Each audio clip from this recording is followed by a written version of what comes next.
Hello students, I am Dr. Lalita from Hari Science and Maths Academy. As we are discussing the chapter describing motion around us, in which we already cover what is motion, what is rest, types of speed, velocity and acceleration, and what is the difference between speed, velocity and how the acceleration is calculated. And we also discuss the equation of motion.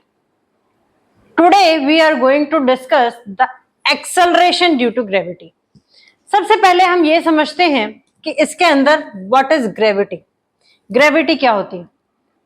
किसी भी object को जब आप upward move करवाते हो या उछालते हो, एक आपने बॉल ली, उस बॉल को आपने ऊपर उछाला, लेकिन एक सर्टेन हाइट तक जाने के बाद वो बॉल जो है वो वापस अर्थ सरफेस पर आ जाएगी। अब वो बॉल जो है वो अर्थ सरफेस पर क्यों आती है? क्योंकि जो अर्थ की ग्रेविटेशनल फोर्स है वो उस बॉल को अपनी तरफ खींचती है। जो ये ग्रेविटेशनल फोर्स है जो अर्थ अप्लाई कर रहा है ऑब्जेक्ट के ऊपर, that is known as gravity. और ये ग्रेविटी जो है ये मास के ऊपर डिपेंड नहीं करती, ऑब्जेक्ट का क्या मास है उसके ऊपर डिपेंड नहीं करती। अब अर्थ के ग्रेविटेशनल फोर्स के कारण वो ऑब्जेक्ट जो है वो अर्थ की तरफ मूव किया, तो that movement is known as acceleration due to gravity. उस मूवमेंट को कहा जाता है एक्सेलरेशन ड्यू टू ग्रेविटी। अब हमने तीन इक्वेशन ऑफ मोशंस पढ़ी थी। First one is the v is equal to u plus at, second one is s is equal to ut plus 1/2 at का square, and the third one is v square is equal to u square plus 2as. So this acceleration due to gravity is denoted by g. इसको हम किससे denote करते हैं? जी से denote करते हैं। अब ऑब्जेक्ट की मूवमेंट, जब मैंने बॉल को उछाला तो क्या हुआ? दो तरीके की मूवमेंट हुई।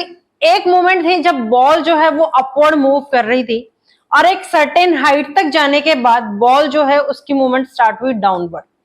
सो acceleration due to gravity, this is considered to be positive when the movement is downward.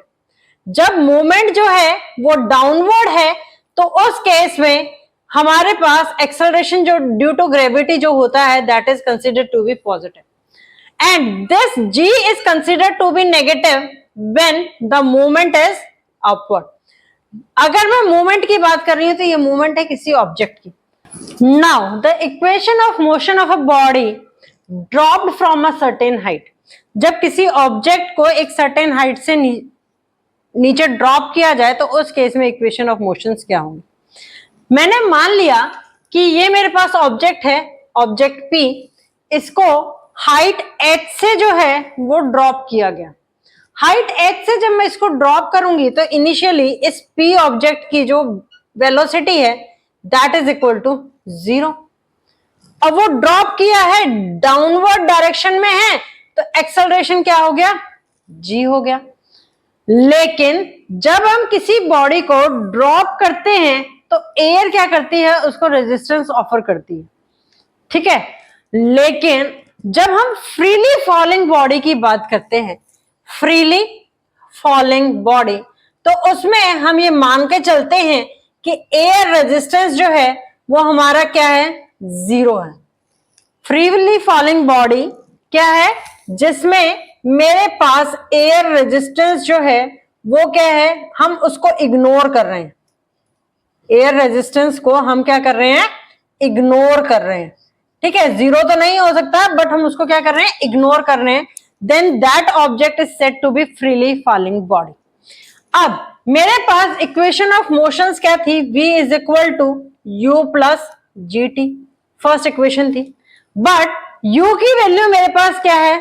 0 है, तो ये इक्वेशन जो है ये मॉडिफाई होकर के क्या हो गई? v is equal to gt।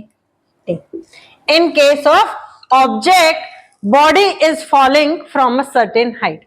Now second equation of motion क्या थी मेरे पास, ये थी first equation of motion. Second equation of motion क्या था मेरे पास, height h is equal to, height h is nothing but the displacement. s को एक्सेलरेशन ड्यू टू ग्रेविटी के केस में हम किससे डिनोट करते हैं, h से डिनोट करते हैं। तो h is equal to ut plus 1/2 gt का स्क्वायर। क्योंकि u की वैल्यू 0 है तो ये इक्वेशन मेरी मॉडिफाई होकर के क्या आ जाएगी, h is equal to 1/2 gt का square. This is known as 1/2 gt का स्क्वायर।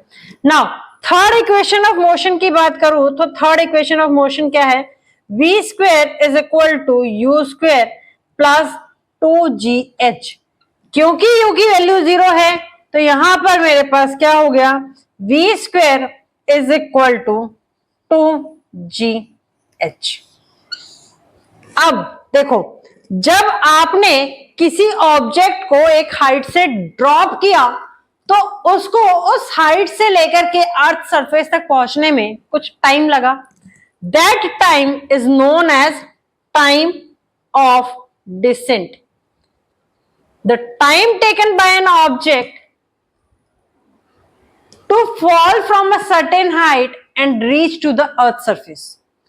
वो टाइम जो एक हाइट से अर्थ सरफेस तक पहुंचने में किसी ऑब्जेक्ट ने लिया, that is known as time of descent. उसको क्या कहा जाता है, टाइम ऑफ डिसेंट कहा जाता है। अब यहां पर अगर आप देखोगे तो टाइम का रिलेशन जो है वो मेरे पास किस दो इक्वेशंस में है, फर्स्ट इक्वेशन ऑफ मोशन में and second equation of motion में। बट अब मैं यहां पर टाइम ऑफ डिसेंट कैलकुलेट करने के लिए second equation of motion use करूंगी। तुम कहोगे मैडम फर्स्ट क्यों नहीं यूज किया।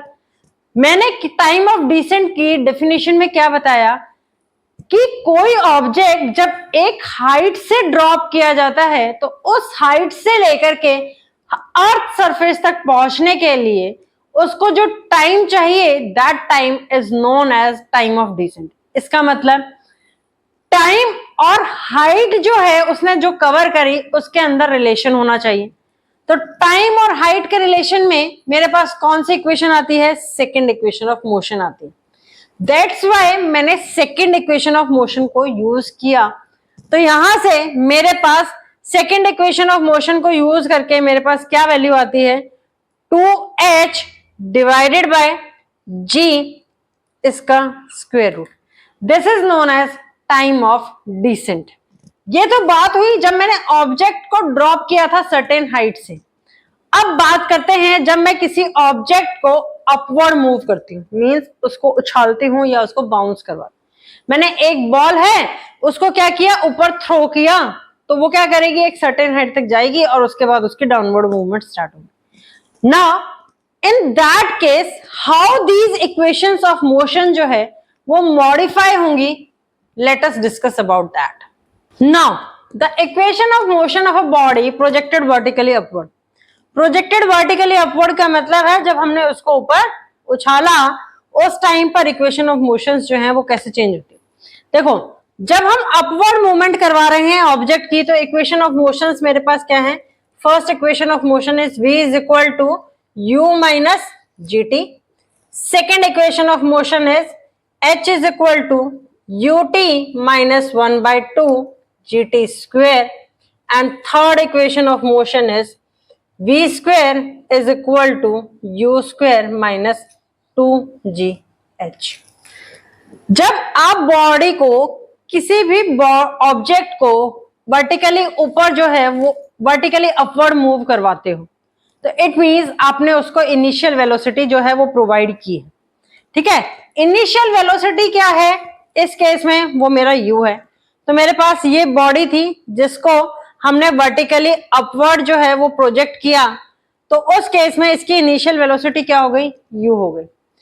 क्योंकि हमने उसको वेलोसिटी प्रोवाइड करी है तो वो ऑब्जेक्ट वर्टिकली अपवर्ड मेरा मूव कर रहा है, लेकिन अर्थ का ग्रेविटेशनल फोर्स जो है वो उस ऑब्जेक्ट को अपनी तरफ पुल करने की कोशिश कर रहा है। तो इट मींस जैसे जैसे ऑब्जेक्ट जो है वो अपवर्ड मूवमेंट शो कर रहा है तो उसकी वेलोसिटी क्या हो रही है, टाइम के साथ डिक्रीज हो रही है। ठीक है, समझ में आया क्यों डिक्रीज हो रही है? क्योंकि हमने जो इनिशियल वेलोसिटी जो प्रोवाइड करी थी, ग्रेविटेशनल फोर्स जो अर्थ अप्लाई कर रही है वो उसके अगेंस्ट अप्लाई कर रही है, तो इसीलिए वो ऑब्जेक्ट की वेलोसिटी जो है वो क्या हो रही है? डिक्रीज हो रही है। एक सर्टेन हाइट h पर जाने के बाद, ये वाली हाइट h है, जहां जाने के बाद ऑब्जेक्ट जो है वो अपनी डाउनवर्ड मूवमेंट जो है वो स्टार्ट कर देता है। अब इस हाइट की कैलकुलेशन कैसे करोगे? अभी मैंने बताया कि वेलोसिटी जो है वो ऑब्जेक्ट की क्या हो रही है? डिक्रीज हो रही है। तो this is the maximum height, that is h max. ये क्या है? मैक्सिमम हाइट है जहां तक ऑब्जेक्ट मूव करेगा। यहां पर कंडीशन क्या होगी कि वेलोसिटी जो है वो क्या हो गई? जीरो हो गई। जब वेलोसिटी जीरो हो जाएगी तभी तो ऑब्जेक्ट जो है वो हमारा क्या करेगा? डाउनवर्ड मूवमेंट स्टार्ट करेगा। So replacing these conditions in the equation number 1। Equation number 1 में इनिशियल वेलोसिटी है, फाइनल वेलोसिटी क्या हो गई? जीरो हो गई। So this comes out to be u is equal to g T.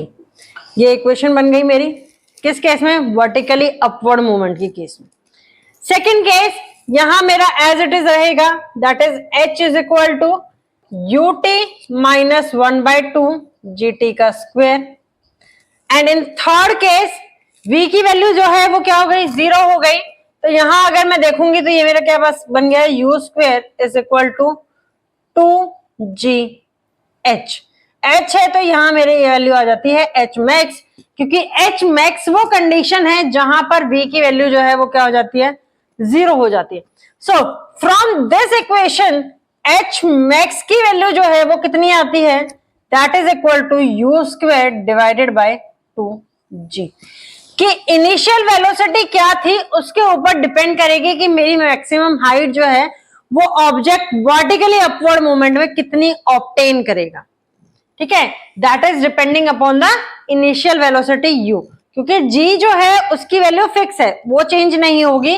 So h max की value जो है वो किसके ऊपर डिपेंड कर रही है? जो इनिशियल वेलोसिटी u है उसके ऊपर डिपेंड कर रही है। नाउ अब जैसे जब हम ऑब्जेक्ट को डाउनवर्ड मूवमेंट करवाते थे तो वहां पर वैल्यू आती थी मेरे पास टाइम की, टाइम ऑफ डिसेंट। जब वर्टिकली अपवर्ड मूवमेंट है तो वहां पर वैल्यू आती है time of accent. Time of accent का मतलब क्या है कि ऑब्जेक्ट को मैक्सिमम हाइट तक पहुंचने में कितना टाइम लगा, that is known as time of ascent. So time of ascent की वैल्यू निकालती हूं मैं किससे? इक्वेशन नंबर 1 से। इक्वेशन नंबर 1 से निकालेंगे तो मेरे पास इसकी वैल्यू क्या आ जाएगी? t is equal to u divided by g. ये आ जाती है किसकी?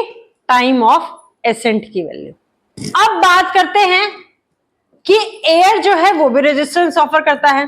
दो चीजें हो सकती हैं, एक होता है कि अगर मैं एयर रेजिस्टेंस को इग्नोर करती हूं, इग्नोर एयर रेजिस्टेंस, तो उस केस में क्या होगा?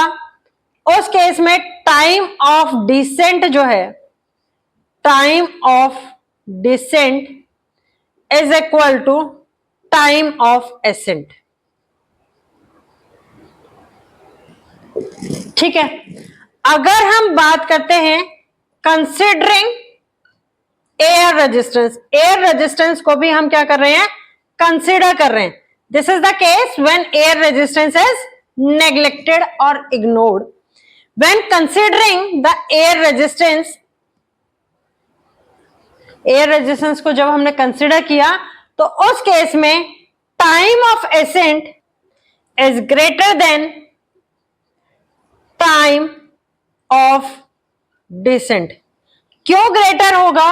क्योंकि जब वो एसेंट, टाइम ऑफ एसेंट कौन सा है? जब ऑब्जेक्ट जो है वर्टिकली अपवर्ड मूवमेंट शो कर रहा है तो उसके ऊपर एक तो हमारा ग्रेविटेशनल फोर्स लग रहा है, दूसरा क्या हो रहा है? एयर रेजिस्टेंस भी ऑफर कर रही है। दोनों चीजें हैं, लेकिन टाइम ऑफ, और वो दोनों चीजें क्या है? उसके अगेंस्ट है। टाइम ऑफ एसेंट के केस में एयर रेजिस्टेंस तो उसके अगेंस्ट है, बट ग्रेविटेशनल फोर्स जो है वो उसके फेवर में है, क्योंकि अब बॉडी जो है वो डाउनवर्ड मूव कर रही है। That's why time of ascent जो होता है वो ज्यादा होता है as compare to time of descent. Now अब इस केस में मेरे पास दो इक्वेशन आई, वन इज एच मैक्स की वैल्यू, एक आई टाइम ऑफ एसेंट की value. So time of ascent की वैल्यू को मैं डिनोट करती हूं टी ए से। अब मैं कैलकुलेट करती हूं कि इस केस में टाइम ऑफ डिसेंट क्या होगा। सो टाइम ऑफ डिसेंट को मैंने डिनोट किया टी डी से। टी डी का फॉर्मूला जो हमने पहले वाले केस में निकाला था वो क्या था, 2h डिवाइडेड बाई जी। क्योंकि h जो है वो किसके इक्वल है, h मैक्स के इक्वल है, so this can be written as 2 of h max divided by g। अब h मैक्स की वैल्यू मुझे पता है, that is equal to u square divided by 2g। तो ये मैं इसके अंदर पुट करूंगी तो मेरे पास क्या आ जाएगा, 2 u square divided by 2 multiply by g multiply by g। सो 2 से 2 cancel, this comes out to be equal to under root of u square divided by g square. Square root से बाहर निकालूंगी तो ये मेरे पास क्या आ गया, u divided by g. It means time of ascent t a is equal to time of descent t d. ठीक है, कोई ऑब्जेक्ट जिसको हमने अपवर्ड मूव प्रोजेक्ट किया, वर्टिकली अपवर्ड मूवमेंट करवाई, सो उसके लिए टाइम ऑफ एसेंट जो है वो टाइम ऑफ डिसेंट के बराबर है। यहां पर एक मेरे पास और नई टर्म आती है, that is time of flight. That is time of flight.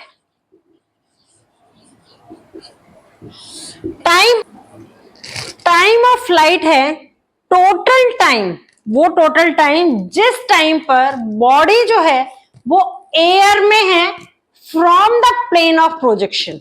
Means एक ऑब्जेक्ट जिसको मैंने क्या किया, अर्थ सरफेस से वर्टिकली अपवर्ड प्रोजेक्ट किया, तो वर्टिकली अपवर्ड प्रोजेक्ट करने के लिए वो एयर में कितनी देर रहेगी, जितनी देर वो मैक्सिमम हाइट अटेन करेगी प्लस वापस अर्थ सरफेस पर आएगी। तो that time period is known as time of flight. तो टाइम ऑफ फ्लाइट को हम डिनोट करते हैं टी विद सब्सक्रिप्ट एफ से। अब जब ऑब्जेक्ट वर्टिकली अपवर्ड मूव कर रहा है तो उस केस में मैं क्या कैलकुलेट कर रही हूं, टाइम ऑफ एसेंट कैलकुलेट कर रही हूं। जब वो मैक्सिमम हाइट से डाउनवर्ड मूवमेंट कर रहा है तो उस टाइम पे हम टाइम कौन सा कैलकुलेट करते हैं, टाइम ऑफ डिसेंट कैलकुलेट करते हैं। So time of flight is nothing but the sum of time of ascent and time of descent. अब टाइम ऑफ एसेंट की वैल्यू क्या थी, u डिवाइडेड बाय g थी।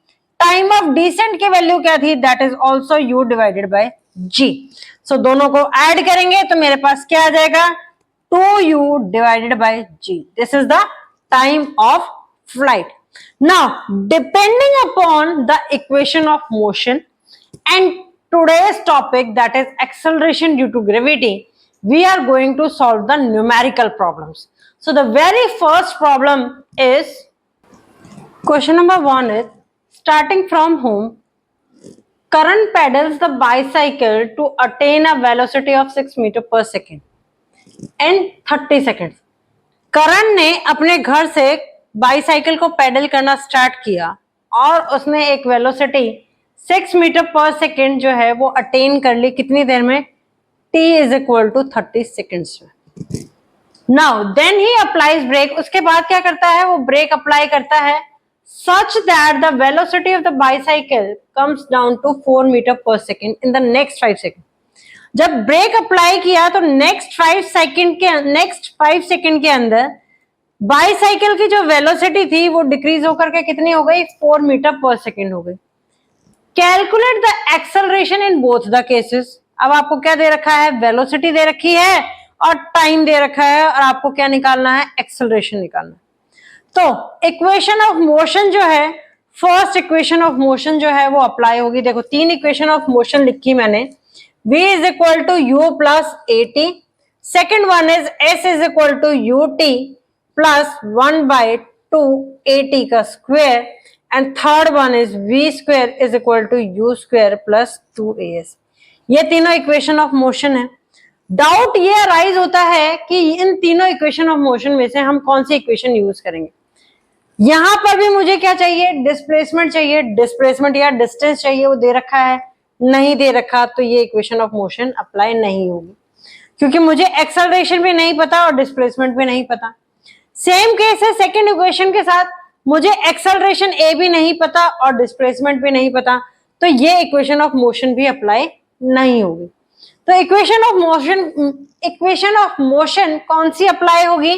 फर्स्ट वाली, that is v is equal to u plus a t. अब case 1 consider करके चलते हैं। केस 1 में क्या है, उसने अपने घर से साइकिल को स्टार्ट किया, तो इट मींस उसकी इनिशियल वेलोसिटी क्या थी? 0 थी, 0 मीटर पर सेकेंड। अटेन की उसने वेलोसिटी कितनी? 6 मीटर पर सेकेंड, तो यानी कि फाइनल वेलोसिटी कितनी हो गई? 6 मीटर पर सेकेंड। कितनी देर में अटेन किया? t is equal to 30 seconds के अंदर। So put these value in this equation. a की वैल्यू इस इक्वेशन से क्या आती है? v minus u divided by t। v कितना है? 6 है, u कितना है? 0 है, टाइम कितना है? 30 है। So this comes out to be 1 divided by 5 and that is equal to 0.2 metre पर सेकेंड स्क्वायर। ये आ गया केस 1 के केस में एक्सेलरेशन। नाउ केस 2 क्या कहता है सेम क्वेश्चन के अंदर कि उसने उसके बाद ब्रेक अप्लाई किया। ब्रेक अप्लाई करने के बाद नेक्स्ट 5 सेकेंड्स के अंदर स्पीड कितनी हो गई? 4 मीटर पर सेकेंड हो गई। अभी बाईसाइकिल किस स्पीड से मूव कर रही थी? 6 मीटर पर सेकेंड से मूव कर रही थी। तो इनिशियल वेलोसिटी इस केस में u कितना हो गया? 6 मीटर पर सेकेंड हो गया। अब फाइनल वेलोसिटी ब्रेक अप्लाई करने के बाद कितनी आई? 4 मीटर पर सेकेंड आई। ये 4 मीटर पर सेकेंड कितने टाइम पीरियड में आई? t is equal to 5 seconds में। Applying the same formula, a की value this comes out to be 4 minus 6 divided by 5, so that comes out to be minus 2 divided by 5, so this is comes out to be minus 0.4 meter per second square. So इसका मतलब क्या हुआ? यहां मेरे पास acceleration क्या आ रहा है? Negative आ रहा है, यहाँ एक्सेलरेशन पॉजिटिव आ रहा है। क्यों आ रहा है? क्योंकि यहाँ पर स्पीड इंक्रीज हो रही है या वेलोसिटी जो है वो इंक्रीज हो रही है। यहां वेलोसिटी ब्रेक लगाने से मेरी क्या हो गई? कम हो गई, तो it means this is the case of retardation. दोनों केसेस में एक्सेलरेशन की वैल्यू आ गई। सेकंड केस में एक्सेलरेशन की वैल्यू ये आई, फर्स्ट केस में एक्सेलरेशन की वैल्यू ये आई, जो हमें क्वेश्चन के अंदर फाइंड आउट करना था। Now moving to the second question, train starting from rest attains a velocity of 72 kilometre per hour in 5 minutes. एक ट्रेन है जो इनिशियली रेस्ट पोजीशन से स्टार्ट हुई और उसने 5 मिनट्स के अंदर वेलोसिटी अचीव कर ली 72 kilometre per our. Assuming the acceleration is uniform, acceleration जो है हम इसमें दिया हुआ है कि वो क्या है? यूनिफॉर्म है। प्रैक्टिकली नहीं होता इस केस में, लेकिन इसने दिया हुआ है तो एज्यूम करना पड़ेगा कि एक्सेलरेशन जो है वो क्या है? यूनिफॉर्म है। फाइंड एक्सेलरेशन, आपको एक्सेलरेशन फाइंड आउट करना है, and the distance travelled by the train for attaining this velocity. इस वेलोसिटी को अटेन करने के लिए ट्रेन ने कितना डिस्टेंस कवर किया है वो क्या है? नाउ देखो, ट्रेन इनिशियली रेस्ट पोजीशन से स्टार्ट हुई तो इट मींस u की वैल्यू क्या हो गई? 0 हो गई। ट्रेन ने वेलोसिटी कितनी अचीव की? v is equal to 72 kilometre per hour की। कितने टाइम में अचीव किया? That is equal to 5 minutes. अब हमें फाइंड आउट क्या करना है? सबसे पहले एक्सेलरेशन a फाइंड आउट करना है, then distance s find out करना है। अब बहुत से बच्चे क्या करेंगे? a is equal to v minus u divided by t। v की वैल्यू पुट कर देंगे 72 minus 0 divided by 5, so this comes out to be 72 divided by 5, this is 144 metre पर सेकेंड स्क्वायर, क्योंकि एक्सेलरेशन की यूनिट तो metre पर second square. पर क्या ये आंसर सही है? ये आंसर है टोटली रॉन्ग। क्यों गलत है? क्योंकि वेलोसिटी यहां आपको क्या दे रखी है? किलोमीटर पर आवर में दे रखी है। टाइम जो है वो आपको क्या दे रखा है? मिनट्स में दे रखा है। तो यूनिट आपकी मीटर पर सेकेंड स्क्वायर में कैसे आएगी? नहीं आ सकती। तो मुझे क्या करना पड़ेगा, सबसे पहले मैं इस वेलोसिटी को कन्वर्ट करूंगी मीटर पर सेकेंड में। तो 72 को हमने मल्टीप्लाई कर दिया 1000 से, और r को जब मैं सेकेंड्स में कन्वर्ट करूंगी तो दैट इज 3600। 2 0 से यहाँ 2 0 कैंसिल, 36 से जब मैं ये कैंसिल करूंगी तो ये जाएगा 2 पर। सो मेरे पास वेलोसिटी आ गई 20 मीटर पर सेकेंड। ठीक है, अब बात आती है टाइम की। तो टाइम मेरे पास मिनट्स में दे रखा है और एक्सेलरेशन की ऐसा यूनिट क्या है, मीटर पर सेकेंड स्क्वायर है। तो मुझे यहाँ पर इस टाइम को भी कन्वर्ट करना पड़ेगा सेकेंड के अंदर। तो 1 मिनट में कितनी सेकेंड्स होती हैं, 60 सेकेंड्स होती हैं। तो 5 मल्टीप्लाई बाय 60, तो that comes out to be 300 seconds. अब आप इस फॉर्मूले को अप्लाई कर सकते हो, that is a is equal to v minus u divided by t। v की वैल्यू कितनी थी, 20 minus 0 divided by 300, so this comes out to be 1 divided by 15 metre पर second square. This is the acceleration of the train. Now अब the distance traveled by the train for attaining the velocity। अब distance के लिए आपके पास दो फॉर्मूले हैं, 1 is equal to s is equal to u t plus 1/2 a t का square. Second one is v square is equal to u square plus 2a s. दोनों में से कोई भी फॉर्मूला अप्लाई करो, एस की वैल्यू जो है वो आपकी क्या आएगी, सेम ही आएगी। मैं सेकेंड वाला फॉर्मूला जो है यानी थर्ड इक्वेशन ऑफ मोशन जो है वो अप्लाई करती हूँ। So third equation of motion apply करने से v square, v is equal to 20 का स्क्वायर, u जो है वो क्या है, 0 है, प्लस 2 मल्टीप्लाई बाय एक्सेलरेशन कितना है, 1 डिवाइडेड बाय 15 है, मल्टीप्लाई बाय s। सो 20 का स्क्वायर इज 400। ये यहां पर क्या है, माइनस जाएगा 0 उस तरफ, और 400 में से 0 माइनस करोगे तो 400 ही आएगा। नाउ दिस इज 2/15, तो ये क्या हो गया, 15 divided by 2 that is equal to s। तो इसको मैं 2 से यहां पे कैंसिल करती हूँ, दिस इज 200। तो s की वैल्यू फ्रॉम हियर कितनी आती है मेरे पास, 15 2 जा 30, 2 0 आगे लगा दी तो 300 मीटर, और you can say 3 kilometer. This is the distance that the train is covered for achieving this speed और velocity। 72 किलोमीटर पर आवर की जब उसने स्पीड अचीव की ट्रेन ने 5 मिनट्स के अंदर, तो उसने डिस्टेंस जो कवर किया that is equal to 3 kilometre और 3000 metre. In this way you can find the solution। Numericals करते वक्त आपको सबसे ज्यादा ध्यान क्या रखना है कि यूनिट्स जो हैं वो आपकी SI यूनिट्स में हो। अगर SI यूनिट्स में यूनिट्स नहीं है गिवन पैरामीटर्स की, तो आपको पहले उन्हें SI यूनिट्स में कन्वर्ट करना है, देन उसके बाद क्वेश्चन को सॉल्व करना है। Now moving to the question number 3। A car accelerates uniformly from 30 km per hour to 72 km per hour in 5 seconds। एक कार जो है वो एक्सेलरेट हुई कौन सी स्पीड से, 36 km per hour to 72 km per hour in 5 seconds। Calculate the first part is acceleration and second part is the distance covered by the car in that time। इस time period में distance कितना cover किया car ने। तो initial speed u जो given है that is given as 36 kilometre per hour. Final speed जो given है that is given as 72 kilometre per hour. ये दोनों स्पीड उसने कितने टाइम में कवर की, अचीव की, that is equal to 5 seconds. आपको क्या फाइंड आउट करना है, एक्सेलरेशन फाइंड आउट करना है और डिस्टेंस s फाइंड आउट करना है। ठीक है, नाउ अब क्योंकि u और v जो है वो मेरे किस में है, SI यूनिट्स में नहीं है, तो मैं इसको सबसे पहले SI यूनिट्स में कन्वर्ट करती हूँ।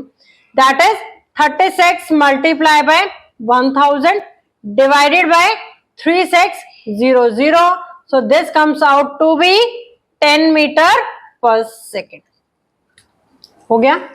72 किलोमीटर पर आवर को कन्वर्ट करूंगी तो 72 मल्टीप्लाई बाय 1000 डिवाइडेड बाय 3600, 00 से 00 cancel, this is going on 2, तो दिस इज 20 मीटर पर सेकेंड।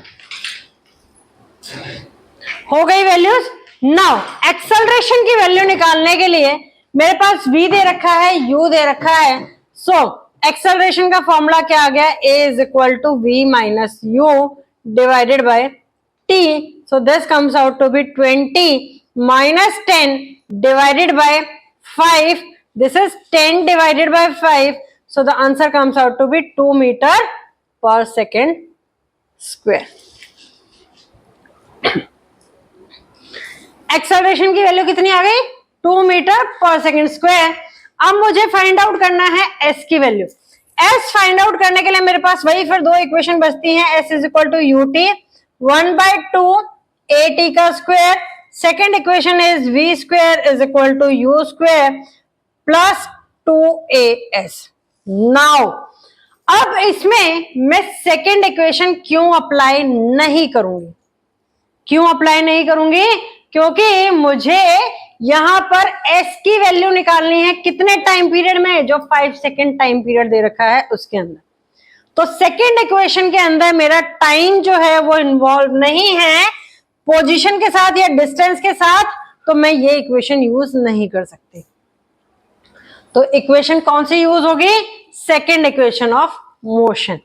पुट करते हैं इसके अंदर वैल्यू, u की वैल्यू कितनी थी 10 मीटर पर सेकेंड, टाइम कितना है 5 सेकेंड्स है, प्लस 1/2, एक्सेलरेशन कितना आया 2, टाइम कितना था 5 मल्टीप्लाई बाय 5, यहाँ पे 2 से 2 कैंसिल हो गया, this comes out to be 50 plus 25, so the answer is 75 metre. कितना डिस्टेंस कवर किया 5 सेकेंड के अंदर कार ने, 75 metre. In this way, you can find the solution of the question. A ball is thrown vertically upward with a velocity of 20 meter per second. एक ball को जो है वो वर्टिकली अपवर्ड जो है वो थ्रो किया गया, और वेलोसिटी कितनी थी उसकी जब थ्रो किया गया, तो दैट इज 20 मीटर पर सेकेंड। सो जब वर्टिकली अपवर्ड हम थ्रो करते हैं तो जो वेलोसिटी होती है वो मेरी क्या होती है, initial velocity, that is u। Find the time of flight, हमें फाइंड आउट क्या करना है, टाइम ऑफ फ्लाइट यानी कि tf की वैल्यू जो है वो फाइंड आउट करनी। नेग्लेक्टिंग द एयर रेजिस्टेंस को नेग्लेक्ट करना है, और g की वैल्यू मुझे कितनी दे रखी है 10 मीटर पर सेकेंड स्क्वायर, ये दे रखी है। अब या तो मेरे टाइम ऑफ, इस क्वेश्चन को सॉल्व करने के लिए आपको क्या चीज पता होनी चाहिए, टाइम ऑफ फ्लाइट पता होना चाहिए। टाइम ऑफ फ्लाइट क्या था, time of descent plus time of ascent. अब इक्वेशन ऑफ मोशन में लगाती हूं तो मेरे पास कौन सा लगेगा, s is equal to ut plus ut minus, क्योंकि वर्टिकली अपवर्ड थ्रो किया गया, माइनस 1/2 gt का स्क्वायर। अब जब कोई बॉडी जो है, अगर मैं इसकी पिक्चर ड्रॉ करूं तो पिक्चर कैसे होगी, जैसे मान लो ये अर्थ सरफेस था, दिस अर्थ सरफेस पे से बॉडी को वर्टिकली अपवर्ड जो है वो थ्रो किया गया, ये थी मेरे पास बॉल, ठीक है, जिसको थ्रो किया गया u, एक हाइट अटेन यानी कि h मैक्स हाइट अटेन करने के बाद में ये बॉडी जो है ये क्या करती है, वापस मूवमेंट करती है नीचे की तरफ, और यहां पर एक्सेलरेशन ड्यू टू ग्रेविटी क्या है, g है, ठीक है। तो हमारे पास क्या हुआ, ये जाने का टाइम h मैक्स तक और फिर वापस आने का टाइम ग्राउंड तक, that is known as time of flight. अब इनिशियली क्या है, बॉडी कहां थी, अर्थ पर थी, वापस कहां पर आई, अर्थ पर आई, तो डिस्प्लेसमेंट क्या हो गया इसका, 0 हो गया, यानी कि s की वैल्यू जो आ गई वो क्या हो गई, 0 हो गई। Put that value 0 is equal to ut minus 1/2 gt का square, so this comes out to be ut is equal to 1/2 gt का स्क्वायर। सो यहां से मेरे पास t की वैल्यू कितनी आती है, t is equal to 2u divided by g। क्योंकि डिस्प्लेसमेंट जो है वो मेरा क्या है, 0 है। तो ये t जो है, दिस t 0 कब हुआ डिस्प्लेसमेंट, जब बॉडी यहां से h मैक्स हाइट तक गई और h मैक्स से वापस अर्थ सरफेस पर आई। तो ये t जो है ये मेरा चेंज हो गया tf में, that is time of flight में। So this time of flight की वैल्यू कितनी आती है, 2u डिवाइडेड बाय g। तो वैल्यू पुट करते हैं, u की वैल्यू कितनी थी 20, g की वैल्यू कितनी थी 10। So this comes out to be, ये मेरा किस पे गया 2 पर गया, तो this comes out to be 4 seconds. Time of flight की वैल्यू कितनी आ गई 4 seconds. Now moving to the next question, a stone is dropped from a height of 8 metre from a building. Building की जो हाइट है वो कितनी दे रखी है, h is equal to 80 metre. Question में बिल्डिंग की हाइट जो है वो कितनी दे रखी है 80 metre. How long does it take for the stone to hit the ground. Ground पर हिट करने के लिए उसको कितना टाइम लगा। तो इसका मतलब मुझे यहाँ क्या कैलकुलेट करना है, time of descent, that is t d. And what is its velocity when it hits the ground. और जब वो ग्राउंड को हिट करेगी तो उस टाइम पर उसकी वेलोसिटी क्या होगी। जब किसी बॉल को हम ड्रॉप करते हैं तो उस टाइम पर उसकी इनिशियल वेलोसिटी u जो है वो क्या होती है 0 होती है। और हमें साथ में ये भी फाइंड आउट करना है कि वेलोसिटी क्या होगी जब वो ग्राउंड को हिट करेगा, यानी कि v की वैल्यू फाइंड आउट करनी। अब g कितना दे रखा है, g मुझे दे रखा है 10 मीटर पर सेकेंड स्क्वायर। ठीक है, इक्वेशन ऑफ मोशन में लिखती हूं v is equal to u plus g t, plus sign इसलिए क्योंकि डाउनवर्ड मूवमेंट है। Second equation of motion h is equal to u t plus 1/2 g t का square. And third equation of motion is v is equal to u square plus 2gh। सबसे पहले मुझे find out करना है क्या, time period, और मुझे क्या दे रखी है, हाइट प्रोवाइडेड है। तो टाइम और हाइट का रिलेशन जो है वो कहां से आता है, सेकेंड इक्वेशन ऑफ मोशन से। तो मैं यही यूज करूंगी। सेकेंड इक्वेशन ऑफ मोशन क्या है, h is equal to u t plus 1/2 g t का स्क्वायर।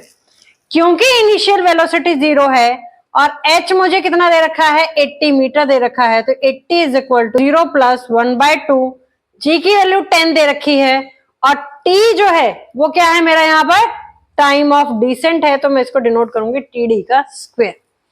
तो this comes out to be 80 minus 0 is equal to this is 5 t d का square. So this is 80 divided by 5 is equal to t d का square, that comes out to be 16.